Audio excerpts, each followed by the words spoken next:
My name is Pier, and today I will be your narrator. The French and Indian Wars what started the unrest which led to the American Revolution. When the British won the French and Indian War, they didn't allow the colonists to settle into the recently won land. This is because of the Proclamation of 1763. I don't like the British limiting us from settling on our beautiful land. Same.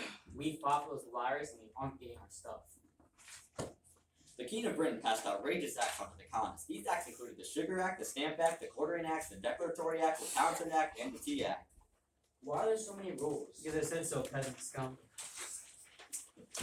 The colonists rebelled against the Tea Act with the Boston Tea Party. The colonists and the Sons of Liberty valiantly threw crates into the Boston Harbor, dressed as Native Americans. I bet the king isn't happy about our epic tea party. The king then passed the Intolerable Act, which put Boston under the king's army. Why are you doing this? No one here likes you at all. I don't care. I need to follow the big, nice, trustworthy king's orders. This is bad. We need a meeting now. The First Continental Congress was formed by the leaders of the colonies. They discussed what to do about the king's decisions in Boston. I can't. Yes, but what is he doing? We need to leave. Colonists from Boston claimed the right of Lexington and Concord to alert colonists and British troops coming to try and to seize arms and kidnap Samuel Adams and John Hancock. The riders were William Dawes and Paul Revere. Once they left Lexington, they ran into Samuel Prescott. They were attacked by British troops. Samuel Prescott was the only one to finish the trip to Concord.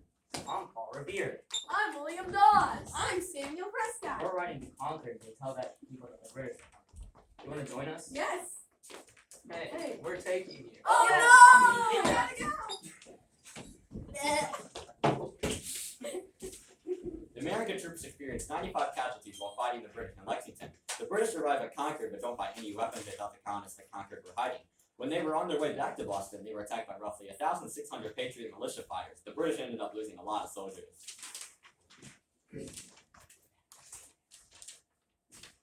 Yeah.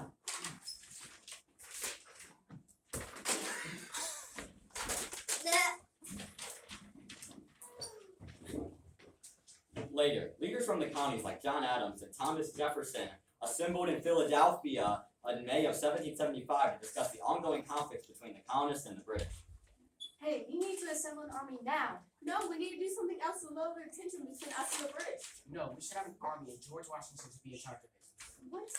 Wait, what? No. Wait, actually, we need to put my boy Georgie as the commander-in-chief of this new American Continental Army. Yeah. I did that. Around the same time of the decision to make a Continental Army, Ticonderoga, a fort located in New York, was captured by American patriots from the British without any fight. They claimed resources and cannons from the base after their capture of it. The British ended up reclaiming the fort in 1777, but abandoned it in 1780. Hey, we don't like you taking this fort. Oh, okay. The Battle of Bunker Hill, one of the bloodiest battles of the American Revolution, ensued a few months after Ticonderoga. It started when both British and American troops hoped to gain hills that faced Boston. The Americans first gained a position on Briggs Hill, but were attacked by British troops led by British General William Howe in June. The Americans defended the hill against two British charges, but they failed in defending the third charge because they ran out of ammunition and fled. So you're telling me after two failed charges uphill, we're going back? Yep. Why? It'll work this time, trust me. Whatever. Ah! The Olive Branch Petition, a document created in July of 1775, about a month after the Battle of Bunker Hill, was made to avoid war with Great Britain. It was sent to the King of Britain in hopes that he would address the colonists' complaints to stop all at war with each other, but he did not approve of it. No. As an act of rebellion against Britain, Thomas Paine, an American patriot, created a little pamphlet in January of 1776 titled Common Sense, explaining why he hates everything about the British and why they should separate. The book brought many colonists to the agreement that they should separate from Britain. Makes a lot of sense. Yeah, we should do this. We Oh, need to okay, make yeah, more no, copies why of don't you that. take it? I'm pretty I like bored. it. Yeah. About 5 months after Common Sense was published, colonial leaders met at the Second Continental Congress.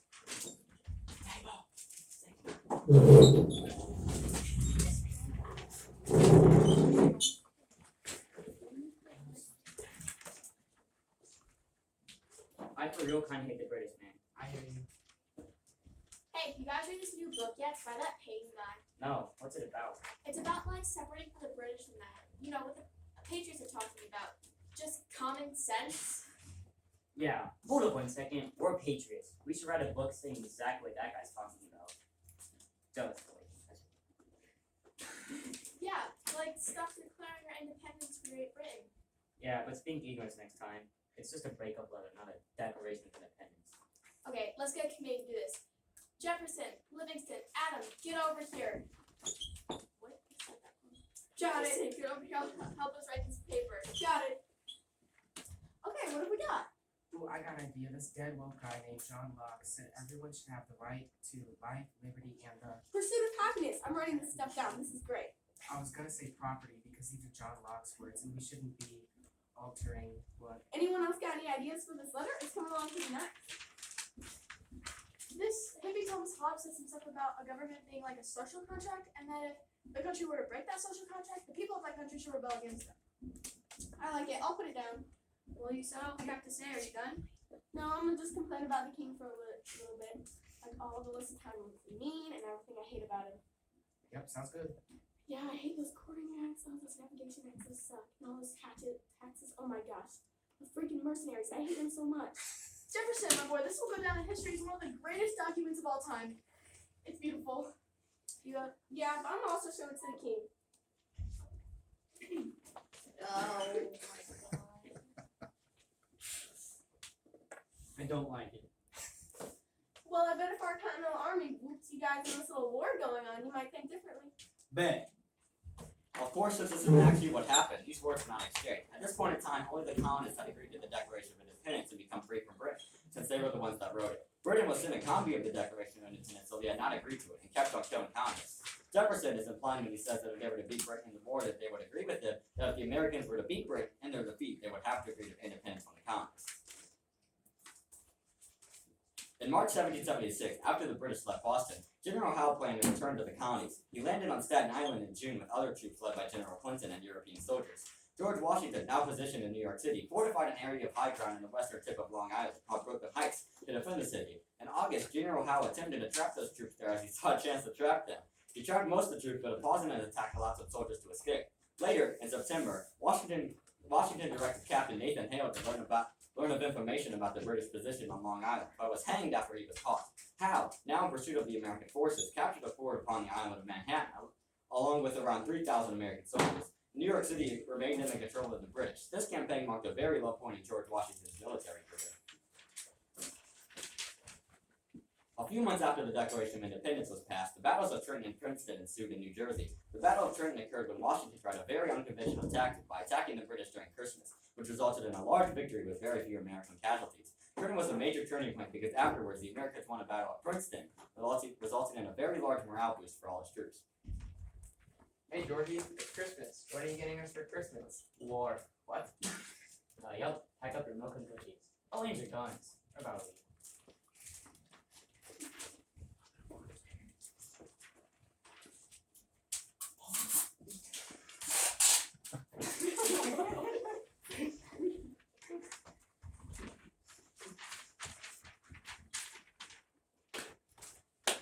You did very fine. Yes, this is very good. Hey, we're attacking you. What do you get for Christmas? Yeah. I don't care. Oh, please surrender. Do you want to join us? Sure.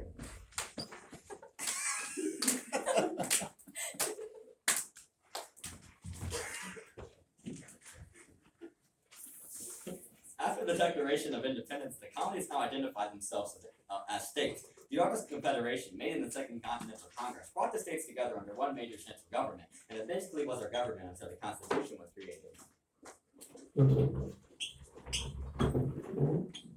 After I made that document, I'm kind of realizing it has so many bad things in it. So, John, why'd you make it? What, Thomas? I didn't make it. You were the one who made it. What? I didn't make it? You literally put all the bad things in it. No, you were dumb enough to make all of the states be able to have different currency. Ben also made the states have their own trade laws. No, you made it to where we couldn't collect taxes. Are you dumb? The state literally was us. Well, at least I made it so it unified the states. Guys, we all know I made it good. I made it so that the colonies, the states had almost all the power, so we didn't have a trash, overpowered government. Don't flatter yourself. I thought of redoing it before you guys. Well, let's redo it, but this time make it the best of the best. This time, let's call it the October of 1777, the long Battle of Saratoga occurred in the colonies and ended with the surrender of the British. This battle was a landmark victory of the colonists because it marked when the French realized the war was a bit more lenient on the colonist side, so they decided to start helping the colonists out in battle. They had already been supplying supplies for the war, but after seeing the colonists' amazing win over the British, they decided, let's help them out.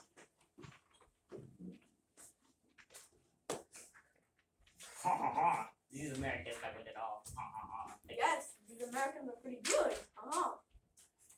What did we okay. Help them out. Ha ha ha. That would be a good idea, but yeah, We could fight those stupid British. Ha ha ha. Okay. A couple of months after Saratoga, a harsh winter was taking place in Valley Forge, a place about 20 miles northwest of Philadelphia. George Washington had a troop camped out there for the winter, which proved to be a bad decision because about 1/4 of the soldiers had died due to the harsh conditions they endured. This event marked the point of the war when everyone was exhausted. But a Prussian officer, Baron Frederick von Steuben, helped with the war by convincing Washington he could help with the army by training them in European formations. This sucks. I don't have any socks, and these biscuits give me worse dysentery than Taco Bell. Well, too bad. We're stuck. Hey George, Yeah? wanna go train some troops? Sure. Every single day. The siege of Charleston was another important battle of the American Revolution, taking place in April and May of 1780. It started when the British Army decided to take over the city of Charleston to encourage Americans who were loyal to the British to take over the southern states. The Continental Army attempted to stop their control of Charleston, but failed with the surrender of Benjamin Lincoln. Many soldiers of the army were captured and lost.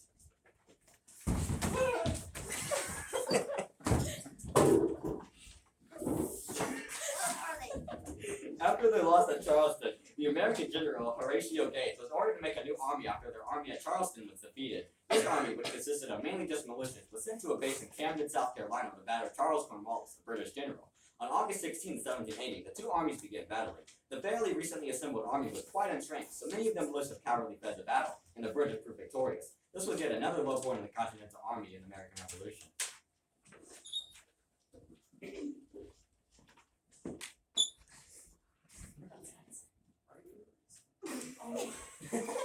I'm out. Yeah, I'm a dip. Why are you all leaving? We're like dying stuff. Yeah, I don't think I signed up for this. Yeah, you did. That's exactly what you did. I'm gonna leave. Whatever. After Cornwallis won against the colonists at the Battle of Camden, he started to act a bit more brave. So, he decided to go north to North Carolina before his army of loyalists had gained full control of South Carolina. Because of his mistake, rebels in South Carolina tricked the loyalists. In October, the colonists had surrounded the left side of Cornwallis' army on King Mountain. Because of this, Cornwallis ended his trip to North Carolina early and came back to South Carolina. Hey, do you think we can leave yet? Sure, we got this under control. A little while later, Hey, where'd they go? I don't know. I think they left. Oh, let's rise up then. Okay. since General Gates had failed in his attempt at victory, he had been chosen to be replaced. They chose to replace him with Major General Nathan Greene, who was admired for his ability to use less resources but accomplish the same. You need to leave. Why? Because you've been like losing battles and stuff. Oh, look, can I have another chance? No, I don't think so.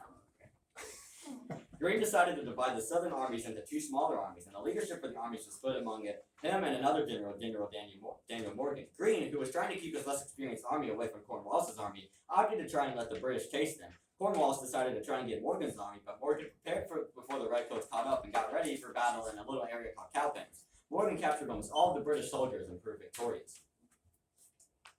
After all of the fighting of the American Revolution, only one more major battle remained, the Siege of Yorktown. In this battle, French and American troops worked together to defeat Cornwallis' army. George Washington's army and the French Lieutenant General Jean Rochambeau's army hoped to get rid of the British in New York City. They instead went down south to help a French fleet under Admiral Francis de Grasse that was going to stop Cornwallis from escaping the sea. Cornwallis, trapped in the town of Yorktown, attempted to let his troops escape via ferry, but they were unsuccessful. Cornwallis and his army, which made up almost 1/4 of the British troops in America, ended up surrendering to the colonists. But this was not the final battle of the American Revolution. This battle marked the turning point in which British leaders started discussing peace with the colonists. Did you hear about that loser Cornwallis giving up? For real? They stand no chance now. Yeah. They suck. Finally, the war was going to end. In April of 1782, Benjamin Franklin, John Adams, and John Jay went to Paris to discuss peace with Britain. Both nations finally agreed on the treaty in 1784. The treaty, titled the Treaty of Paris, acknowledged the United States as an independent nation and gave the states their official borders. Troops were withdrawn from the United States, and everything was at peace.